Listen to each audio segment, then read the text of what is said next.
سفید پھول۔ کیپٹن اشونی کمار نے سرحدی پوسٹ سے اپنی جیپ اتنی برق رفتاری سے یہاں تک بھگائی تھی کہ اسے خود پر یقین نہیں آ رہا تھا۔ واقعی وہ پون گھنٹے میں کمپنی ہیڈ کوارٹر تک پہنچ گیا تھا۔ خبریں اتنی اہم تھیں کہ وہ بانفس نفیس اپنے افسرالہ کے گوش گزار کرنے کے لیے باولا ہوا جاتا تھا۔ اس نے 15-20 روز پہلے ہی انٹیلیجنس ڈیوٹی جوائن کی تھی۔ پہل تو اسے خاصی بوریت محسوس ہوتی تھی، لیکن اب وہ ایڈجسٹ کر گیا تھا۔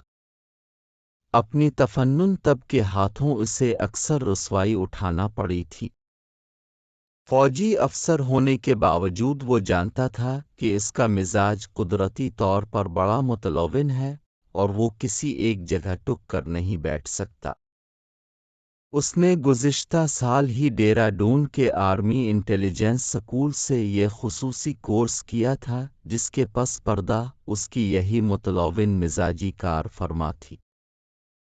توپخانے کا کیپٹن ہونے میں اسے اب کوئی خاص مزہ نہیں آ رہا تھا۔ وہ تو شاید فوج میں بھی نہ آتا، لیکن یہ اس کی بدقسمتی تھی کہ اس کا جنم ایک فوجی آفیسر کے گھر ہوا جس نے بچپن ہی سے اس کو باور کروا دیا تھا کہ اسے سولجر بننا ہے، خواہ اس کی کچھ ہی قیمت ادا کرنی پڑے۔ 100ویں سولجر بن گیا۔ کرنل بخش سے متعلق اس نے جو کچھ سنا تھا وہ سب غلط ثابت ہوا۔ اسے نہیں بتایا گیا تھا کہ کرنل ایک کرخت اور خالص فوجی قسم کا بندہ ہے، لیکن اس جیسا رنگین مزاج اور خوش خلق آفیسر اس نے آج تک دیکھا ہی نہیں تھا۔ 3 سے 4 روز میں ہی دونوں کے درمیان افسر ماتحت سے زیادہ دوستی کا رشتہ قائم ہو گیا تھا۔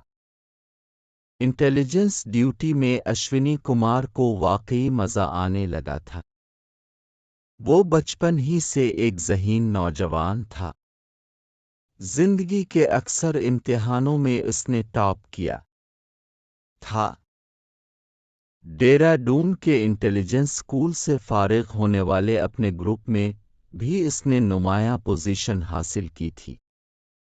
یہی وجہ تھی کہ اس کی پوسٹنگ نمایاں انٹیلیجنس کے خصوصی یونٹ OSO میں ہوئی تھی۔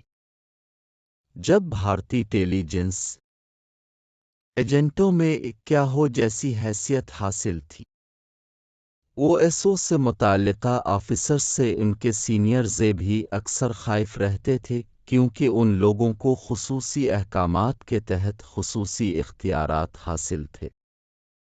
گو کہ OSO کو ہی کی ایک برانچ سمجھا جاتا تھا، لیکن اس کی علیحدہ شناخت کو کسی مرحلے پر بھی نظر انداز نہیں کیا گیا تھا۔ یہ چاند کی ڈھلتی راتیں تھیں۔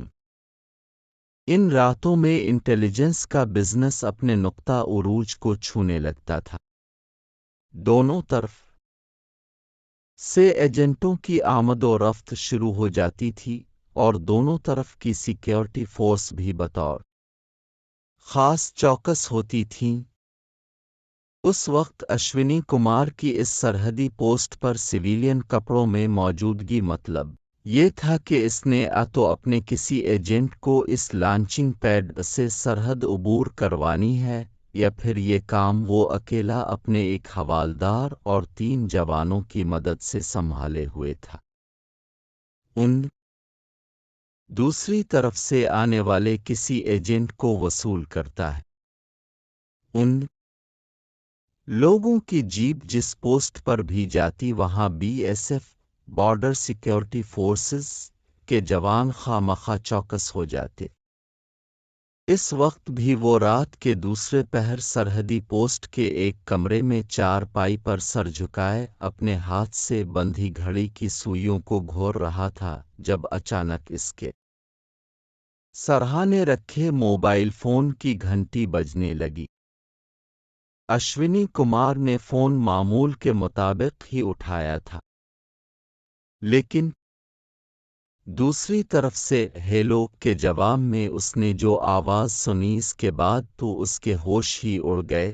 سر، وائٹ فلاور کل شام کو پوسٹ 12 اور 15 گز کے درمیان کراس کرے گا۔ یہ سن کر اس کے خون کی گردش اچانک ہی بڑھ گئی تھی۔ راجر اس مختصر سے پیغام کے ساتھ سلسلہ منقطع ہو گیا۔ کیپٹن اشونی کمار کا دل ایک مرتبہ تو دھک سے رہ گیا۔ یہ پیغام ان کے سرحد پار موجود ایک انتہائی خاص ذریعہ انہیں دیا تھا جس کی صداقت کو چیلنج نہیں کیا جا سکتا تھا۔ سے ڈیوٹی جوائن کیے یوں تو 15-20 روز ہی ہوئے تھے، لیکن اس درمیان وائٹ فلاور سے اس کا اچھا خاصا تعارف ہو چکا تھا۔ وائٹ فلاور پاکستان انٹیلیجنس کے ایک ایجنٹ کا کوڈ نام تھا جس نے گزشتہ 1.5-2 سال سے بھارتی انٹیلیجنس کو تگنی کا ناچ نچا رکھا تھا۔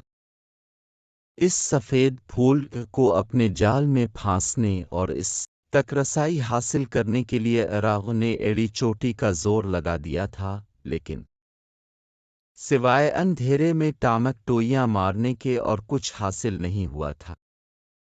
اب انہوں نے ایک غدار کے ذریعے سفید پھول تک رسائی حاصل کی تھی، اور اس روز سفید پھول کے منتظر تھے جب وائٹ فلاور کسی اگلے مشن کے لیے بھارت میں داخل ہو اور وہ اسے اپنے جال میں پھنسا لے۔ شاید یہ سعادت بھی اس کو ملنی تھی۔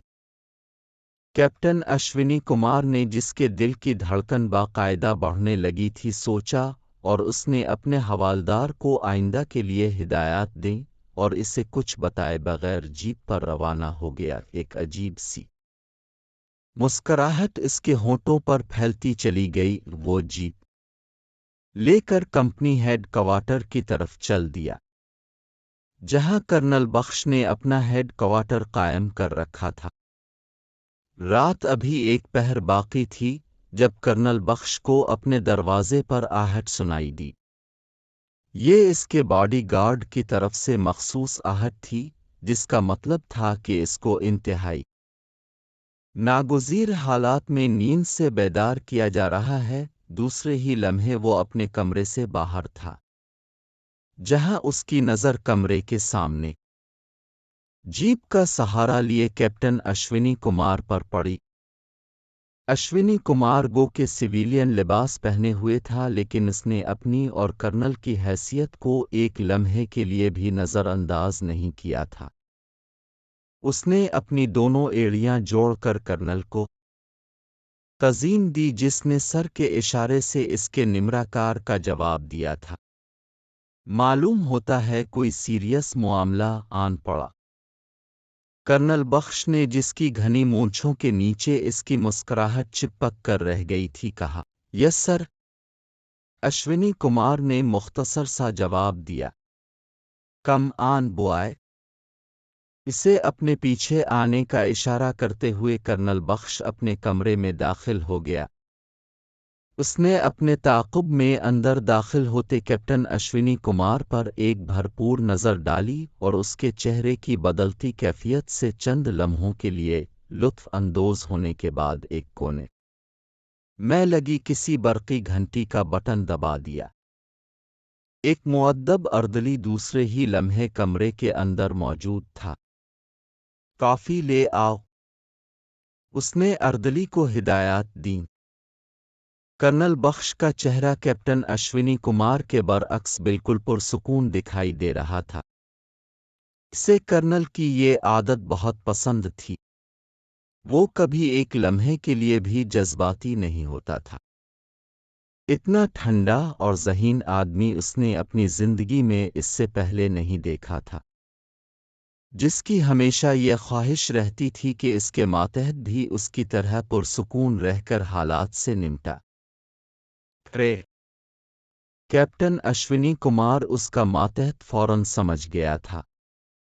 دوسرے ہی لمحے اس نے خود کو نارمل کین لیا۔